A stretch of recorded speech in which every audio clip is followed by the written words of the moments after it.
Shayna's father, Leib, has an advanced case of Alzheimer's and recently suffered a severe heart attack, leaving him dependent on a respirator and intra-aortic pump.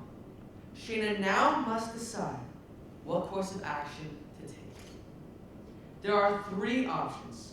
The first is a bypass surgery that might give him a normal longevity, but is very risky and involves a 30% chance of Leib dying on the operating table. The second option is to leave Leib in a sedated state and allow him to pass on peacefully. The third choice is to remove the pump and give him medication that will keep him alive for only a very small period of time. In this case, the question she asks herself is, what defines life? Is it simply that your heart beats, or is there more? This Beit Din has decided that while all options are moral and halachically permissible, option B is the best choice and most closely honors the laws and traditions of Judaism. Halachic states that we must preserve life, but that it does not apply in the case of Leib, because every day life for him is a struggle. We believe that it is better to allow him to pass on naturally. As seen in Avot Zarah 18, Rabbi Hanina promises the executioner that if he removes the tufts of wool from his heart and ends his suffering, he promises him that he will enter the world to come with the rabbi. It says in the Shulchan Aruch Yored Deah 339:1, it is forbidden to cause the living to die speedily. But if there is something that causes delay of the exit of the nefesh, it is permitted to remove it from there, as there is any deed at all. Rather, he is removing the prevention. Again, this passion from Shulchan Aruch demonstrates Shayna is acting in the spirit of Jewish law and honoring the dignity of her father's life by allowing him to pass on peacefully. To choose either of the two choices, option A or C, she would only be delaying the inevitable and preventing him from passing on peacefully. Responsa Michat Shlomo, 286, 2-3, refers to such a situation, saying, it is reasonable presumption that one needs to be merciful towards the sick and to lighten his burden and to somewhat quiet his pains. In these situations, Rabbi Shlomo argues that we must help the sick by easing their pain and letting them pass on.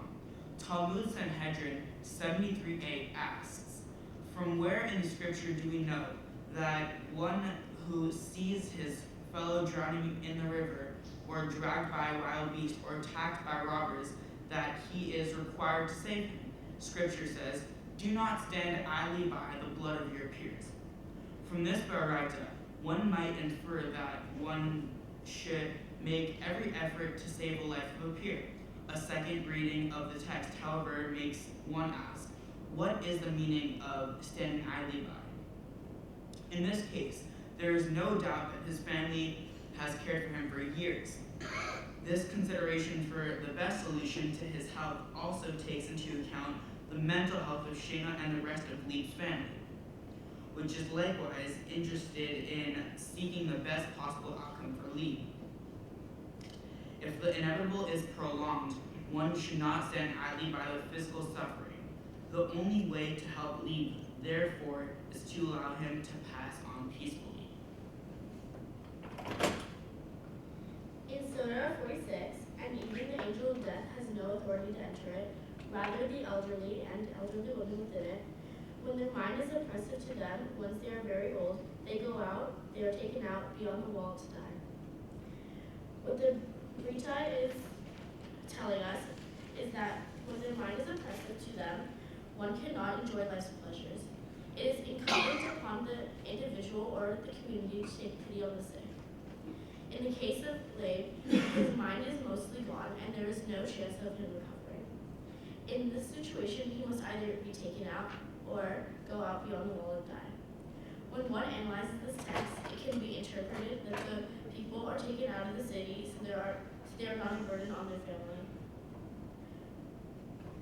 The text may also suggest that Leib would prefer to die with dignity and that it's his family's obligation to allow him to do so.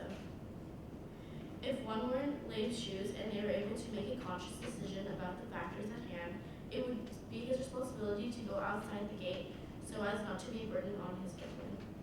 In addition, if Leib passes away peacefully, then the remembrance of him would be of the cherished moments instead of the time where he was unable to live a life with quality. In Yom Shel Shlomo Babakal, it states, regardless, he can set the house on fire, so that he and his children will be burnt up during a time of persecution. And this is not considered self-wounding, but rather like allowing oneself to be killed. And this is permitted. By setting his house on fire, to bring death closer to himself and his children, he isn't self-harming like a person would if they stabbed themselves, but accepting the inevitable. To this point, Shayna isn't allowing Leib to die. She is just bringing him closer to the death that would come naturally.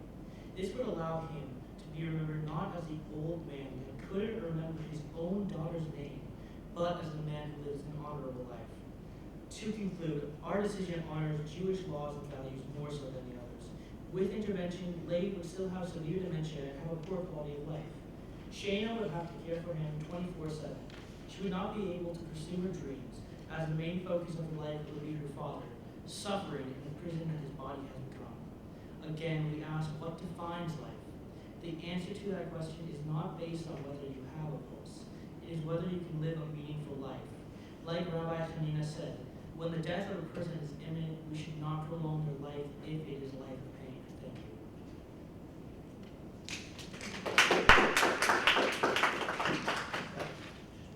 First of all, thank you very much.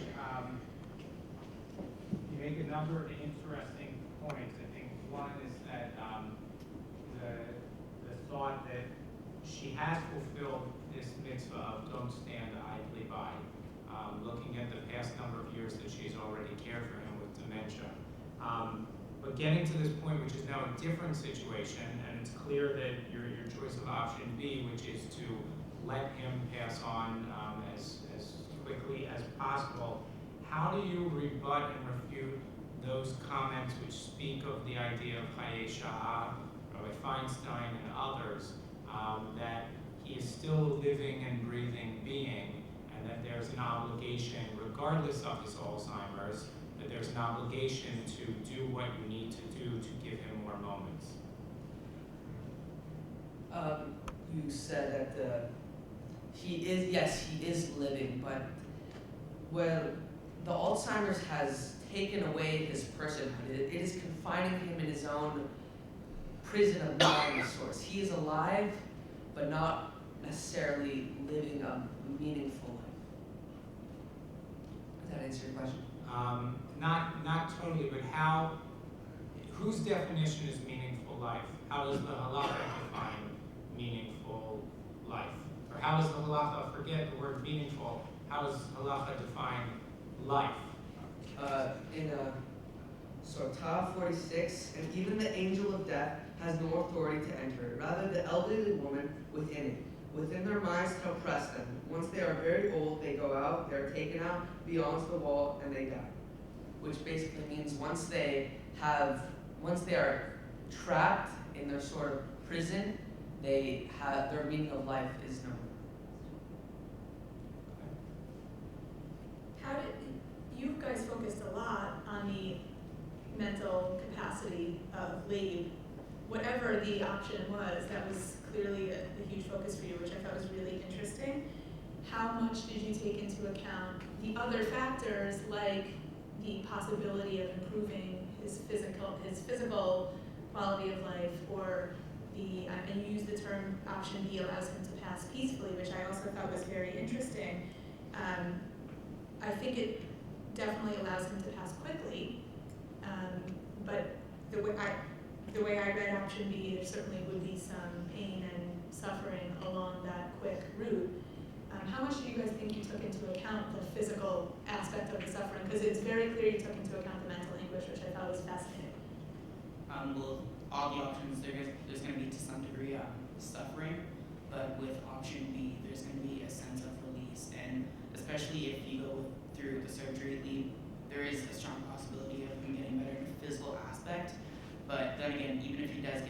still gonna have the late onset Alzheimer's, and I know if I were in that situation, or anyone were in that situation, especially with the SOTOP 46, it states that when they can't have the mental capacity to enjoy themselves, have new experiences, and create new bonds, and even remember his own daughter, Shayna, it's not a life worth living. And to a sense, you don't want to remember the man who can't remember his own daughter, which is very sad. You want to remember the great man that he was when he lived his life to the fullest extent. And so as a follow-up to that, did you take into account, because it's funny, I'm picturing option B, he's got tubes and stuff connected to him, and that's gonna be the last vision that they see. Let's explore option C for a minute. Let's say we're not gonna do the risky surgery and all the complications, but we're going to take out the pump and medicate him, and he'll be in the hospital but conscious. You know, did that vision of maybe that's a nice memory to have? Well, that is true, that if you think about it literally, that will be the last thing that is seen. In truth, if he were to recover from with option C, he would be in enormous pain quite frequently for a rather short amount of time, but still, the image of him being in pain being carved, rather than the image of a person who's in somber sleep, where the pain can be managed and reduced, and where you can really make a connection with that person as they are right there, instead of having to see them in pain constantly. It's easier to see someone and care about them when you know that you've done everything you can. But if you do option C, where they're in pain constantly, it gives the idea that you are allowing them to be in pain. Does that answer your question? Thank you.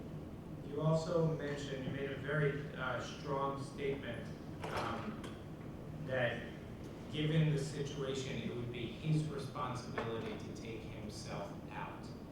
Referencing one of the Gemaras, take himself out of the city walls, given the state of being that he's in.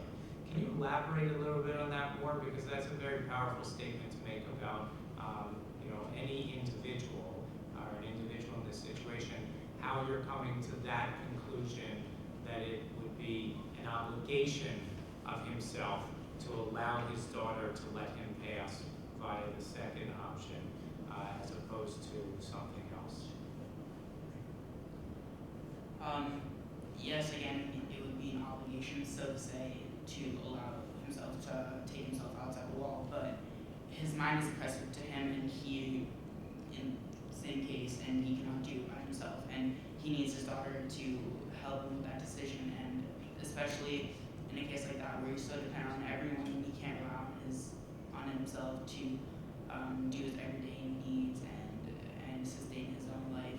It's sad, but he can't make that option by himself. So I want to just get back to one question, which was my first question. So it's the same question, I just want to hear the response again. So to Rabbi Feinstein, who would say to you, regardless of anybody's mental incompetence, you have an obligation